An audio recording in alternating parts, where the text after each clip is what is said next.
जय श्री गणेश। सभी प्रिय साथियों को बुधवार का दिन भगवान श्री गणेश को समर्पित है। यह बुधवार व्रत विशेष रूप से उन लोगों द्वारा रखा जाता है जो जीवन में आर्थिक प्रगति, व्यापार में सफलता, दाम्पत्य जीवन में मधुरता और मन की शांति पाना चाहते हैं। यह कथा है, एक था गांव जिसका नाम था शांतिपुर। नाम में शांति जरूर थी, पर उस गांव के एक छोटे से कोने में एक टूटी फूटी झोपड़ी में अभावों का एक भवरसा था। यहीं रहते थे माधव और उसकी पत्नी लक्ष्मी।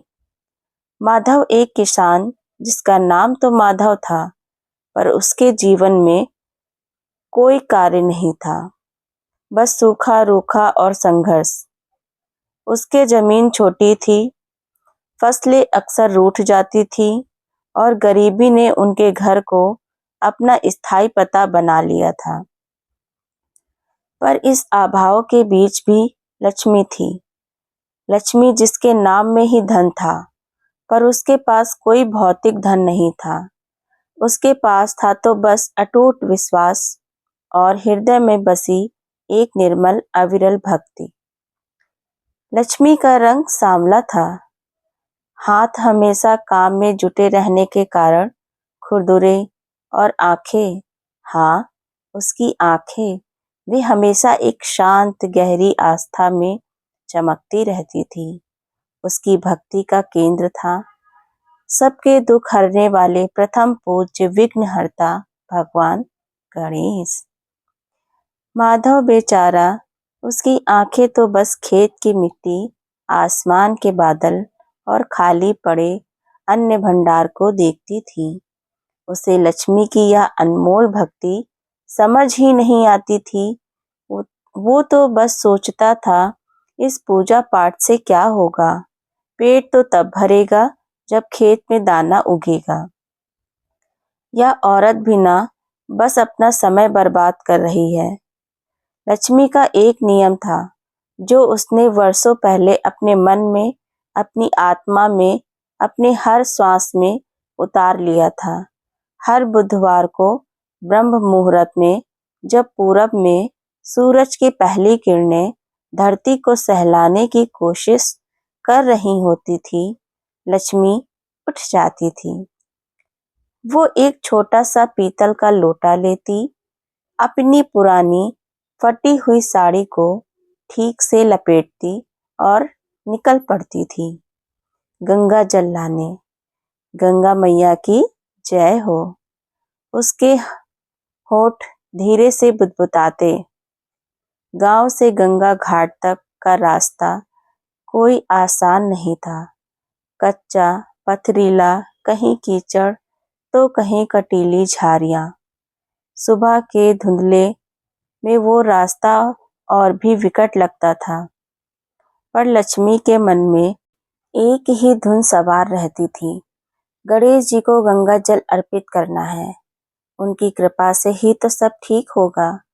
सप्ताह दर सप्ताह, महीने दर महीने यह सिलसिला चलता रहा। कभी तेज धूप में उसका माथा पसीने से भीग जाता, होंठ सूख जाते, पैर जमीन की तपिश से जलने लगते। कभी मूसलाधार बारिश में वो पानी से तरबतर, कीचड़ से सनी हुई फिसलने भरे रास्ते पर संभल संभल कर चलती, और अक्सर अक्सर तो क्या, हर बार वो अपने मन में मुस्कुराती। उसके पैरों में कांटे चुभ जाते, छोटे छोटे, नुकीले, तीखे कांटे। आह उफ। एक सिसकी हल्की सी, फिर वह तुरंत खुद को संभाल लेती। कोई बात नहीं, या तो परीक्षा है। मेरे गणेश जी तो सब जानते हैं, यह दर्द तो कुछ भी नहीं मेरी भक्ति के आगे। कभी कभी तो उसके पैर इतने जख्मी हो जाते कि घर आने तक उनमें से खून रिसने लगता। माधव जब देखता तो उसका मन खीज से भर जाता। अरे ओ लक्ष्मी, वो चिरकर कहता, देख फिर खून बह रहा है। क्या मिलता है तुझे इस ढोंग से? पेट भरने के लाले पड़े हैं और तू है कि हर बुधवार यह तमाशा करती है। कौन से भगवान प्रसन्न होते हैं ऐसे बेकार के कर्मों से? अगर इतने ही प्रसन्न होते तो क्या हमारी झोपड़ी में सोने की बारिश हो जाती? लक्ष्मी कुछ नहीं कहती थी। वो बस चुपचाप अपनी जख्मी पैरों पर हल्दी चूना लगाती और उसकी आंखों में वही शांत अविचल आस्था तैरती रहती थी। वो माधव की पीड़ा समझती थी, उसकी बातों में कड़वाहट थी, पर वह भी तो गरीबी से उपजी खीज ही थी। माधव तो बस बाहरी दुनिया देखता था, वह उस अदृश्य डोर को कहाँ देख पाता था जो लक्ष्मी को उसकी गणेश से बांधे हुए थी। एक शाम माधव फिर खींच उठा। लक्ष्मी, इस बार भी फसल अच्छी नहीं हुई। सावन रूठ गया है, मेघ बरसते नहीं, कहाँ से अन्न आएगा?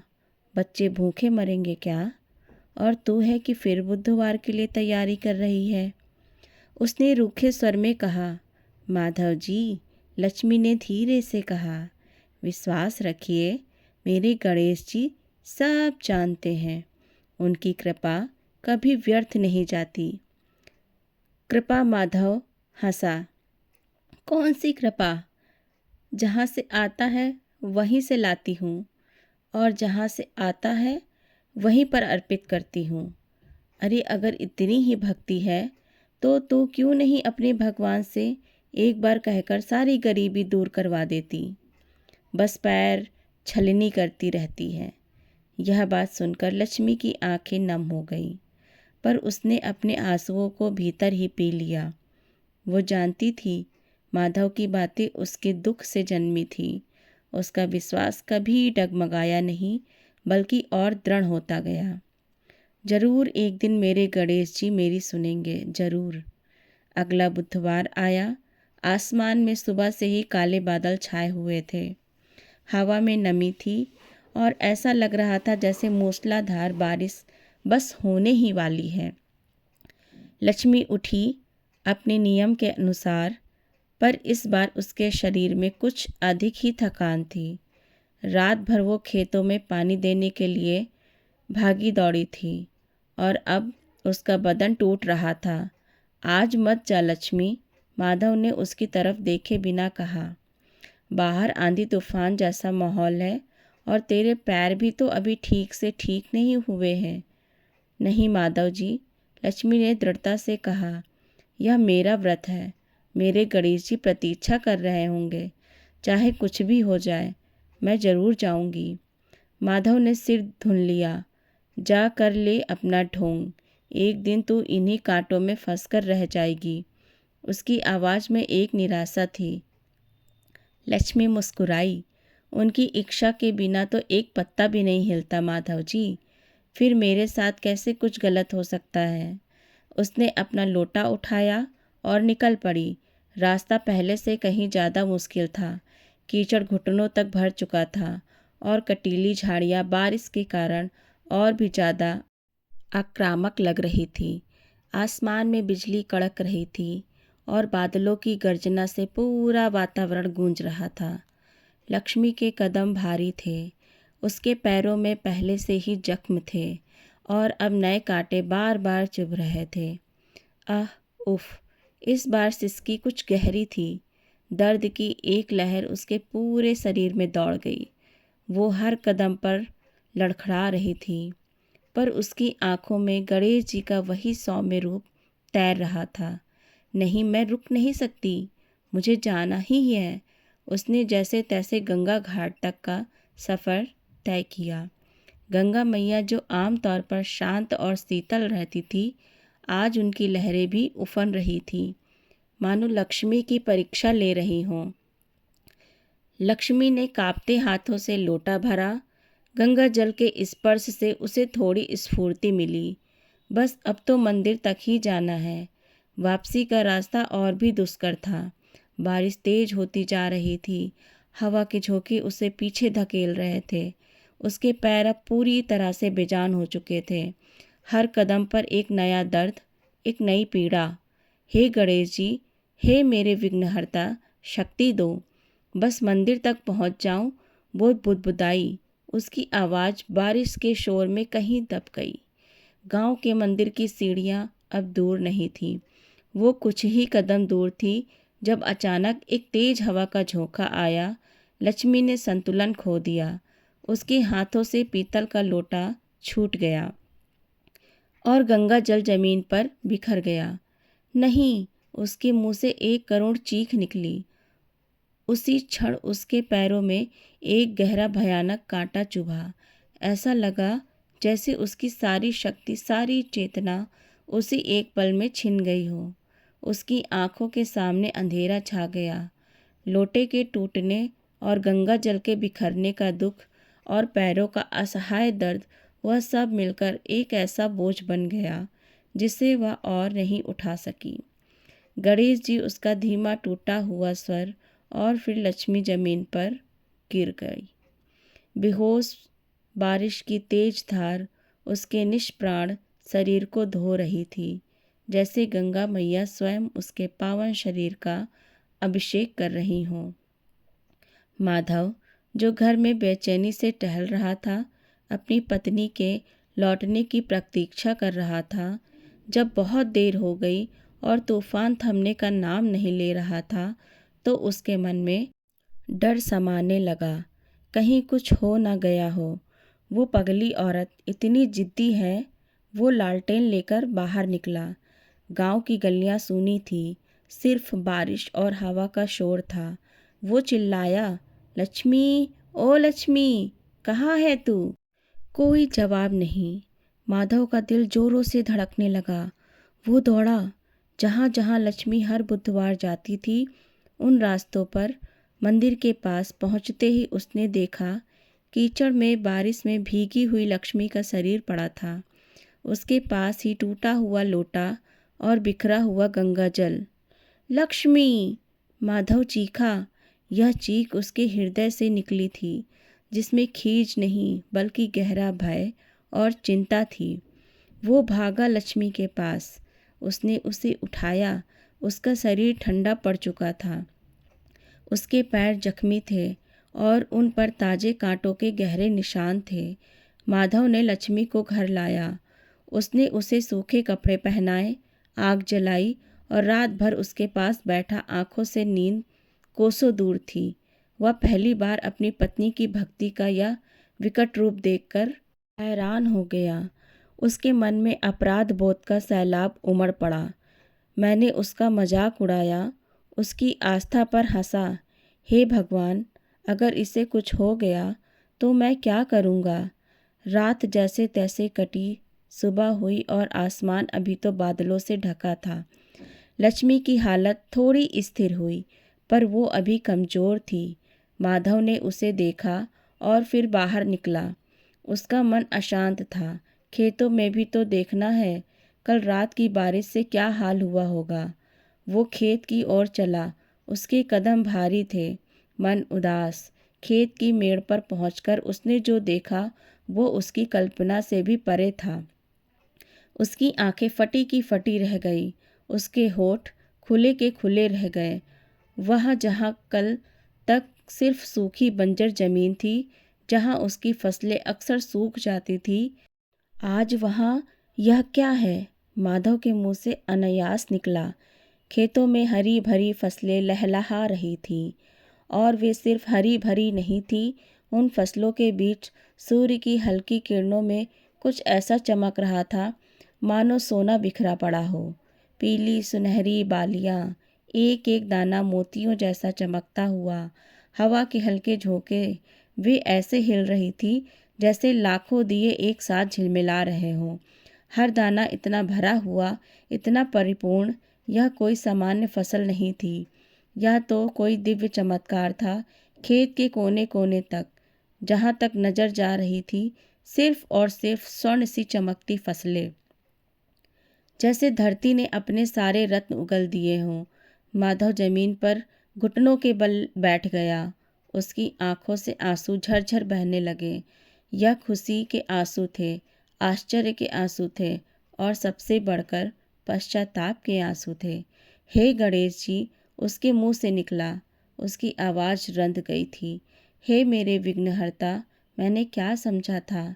मैंने आपकी कृपा को, लक्ष्मी की भक्ति को मजाक समझा था। मुझे क्षमा करे प्रभु। वो अपने हाथों से उस सुनहरी फसल छूने लगा। एक एक दाना इतना ठोस, इतना जीवनदायक। उसने मिट्टी को उठाया और अपनी आँखों से लगाया। इस मिट्टी में उसकी लक्ष्मी के रक्त के कण भी तो मिले थे। उसके पैरों से निकले रक्त के कण जो उसकी भक्ति की गवाही देते थे। हे भगवान, मेरी पत्नी, मेरी लक्ष्मी, वो रुबरा हो सच्ची थी। उसकी भक्ति सच्ची थी। मैं अज्ञानी, मैं अंधा, जिसने कभी देखा ही नहीं कि उसके घर में कितनी बड़ी तपविनी रहती है। वो भागा भागा सीधे मंदिर की ओर। मंदिर पहुंचकर उसने गणेश जी की प्रतिमा के सामने माथा टेक दिया। उसका सिर जमीन से छू गया। हे गणनायक, हे सिद्धि विनायक, मुझे क्षमा करें। मैंने आपकी और मेरी पत्नी की सच्ची भक्ति का अपमान किया। मैंने उसके हर दर्द का, उसके हर समर्पण का मजाक उड़ाया। मैं कितना मूर्ख था। उसके आंसू गणेश जी के चरणों को भिगो रहे थे। उसकी आत्मा का सारा मैल आज धुल रहा था। उसे अपनी हर बात, हर कटाक्ष याद आ रहा था। कैसे उसने लक्ष्मी को पगली कहा था, कैसे उसके जख्मी पैरों पर हंसा था, कैसे उसकी आस्था पर प्रश्न चिन्ह लगाया था। शायद शायद मैं देर से समझा प्रभु, उसने सिसकते हुए कहा। लेकिन मेरी पत्नी की भक्ति वो सच्ची थी, पवित्र थी, निर्मल थी। यह जो चमत्कार हुआ है, यह मेरी लक्ष्मी की सच्ची श्रद्धा का फल है, मेरा नहीं। मैं तो इसके लायक भी नहीं हूँ। माधव का हृदय पश्चाताप और कृतज्ञता से भर गया। वो जानता था कि अब उसका जीवन बदल गया। सिर्फ गरीबी ही दूर नहीं हुई थी, बल्कि उसके मन का अंधकार भी मिट गया था। उसे अपनी पत्नी की कीमत समझ आ गई थी। वो घर लौटा। लक्ष्मी अभी भी लेटी हुई थी। उसकी आंखें खुली थी, पर उनमें थकान थी। माधव उसके पास गया। उसने लक्ष्मी के जख्मी पैरों को उठाया और अपनी आंखों से लगाया। फिर वो फूट फूट कर रोने लगा। लक्ष्मी, उसने कहा। उसकी आवाज़ में वो कड़वाहट नहीं थी, सिर्फ प्रेम और सम्मान था। मुझे माफ़ कर दे मेरी पत्नी, मैंने तुझे कभी समझा ही नहीं। तेरी भक्ति ने आज हमें जीवन दान दिया है। तूने तो हमें सोना ही नहीं दिया, बल्कि सच्ची आस्था का पाठ भी पढ़ाया है। लक्ष्मी की आंखों में आंसू आ गए। यह आंसू दुख के नहीं, बल्कि वर्षों के इंतजार के थे कि उसका पति उसकी आस्था को समझे। उसने अपना कमज़ोर हाथ उठाया और माधव के सिर पर रखा। आपकी आंखें खुल गई माधव जी, मेरे लिए बस यही सबसे बड़ा फल है, उसने धीरे से कहा। गांव वालों ने जब खेतों में स्वर्ण सी लहलहाती फसल देखी तो वे सब अचंभित रह गए। उन्होंने माधव और लक्ष्मी की कथा सुनी। सबने एक स्वर में कहा, यह लक्ष्मी की सच्ची भक्ति का ही चमत्कार है। ऐसी आस्था तो किसी विरले में ही होती है। उस दिन के बाद माधव और लक्ष्मी का जीवन बदल गया। वे अब गरीब नहीं थे, पर सबसे बड़ी दौलत जो उन्हें मिली थी वो थी माधव का लक्ष्मी की भक्ति पर विश्वास और उसके प्रति अगाध प्रेम। माधव ने हर बुधवार को लक्ष्मी के साथ गणेश जी की पूजा करनी शुरू कर दी। वह अब लक्ष्मी के पैरों में चुभे कांटों को निकालने में उसकी मदद करता था और उसके जख्मों पर मरहम लगाता था। लक्ष्मी के पैरों में अभी भी कांटे चुभते थे, पर अब वे उसे चुभते नहीं थे। वे तो अब उसके लिए उसकी अटूट श्रद्धा और गणेश की कृपा का प्रतीक बन गए थे। और हर बुधवार को जब वह गंगा जल लेकर आती थी तो उसके पैरों से खून नहीं बहता था, बल्कि उसके हृदय से, उसके नेत्रों से भक्ति और आनंद की धारा बहती थी। यह कथा सिर्फ एक चमत्कार की नहीं है, यह कथा है उस अटूट विश्वास की जो हर बाधा को पार कर जाता है। यह कथा है उस श्रद्धा की जो सबसे बड़े अंधकार को भी प्रकाश में बदल देती है। यह कथा है एक गरीब किसान की पत्नी की, जिसने अपने आंसुओं और रक्त के कणों से धरती पर स्वर्ग पुष्प उगा दिए थे। और यह कथा है उस अज्ञानी पति की, जिसकी आंखें देर से ही सही पर सत्य को पहचान गई और जिसने अपनी पत्नी की सच्ची भक्ति के सामने सिर झुका लिया। क्या आप नहीं समझते हैं, यही तो हमारे सनातन धर्म का मूल है, विश्वास, समर्पण और प्रभु की असीम कृपा। प्रिय साथियों, इस वीडियो में बुधवार की पावन व्रत कथा यहीं पर समापन होती है। हम कामना करते हैं कि भगवान विघ्नहर्ता की कृपा आप सभी पर बनी रहे। जय श्री गणेश, जय हो विघ्नहर्ता।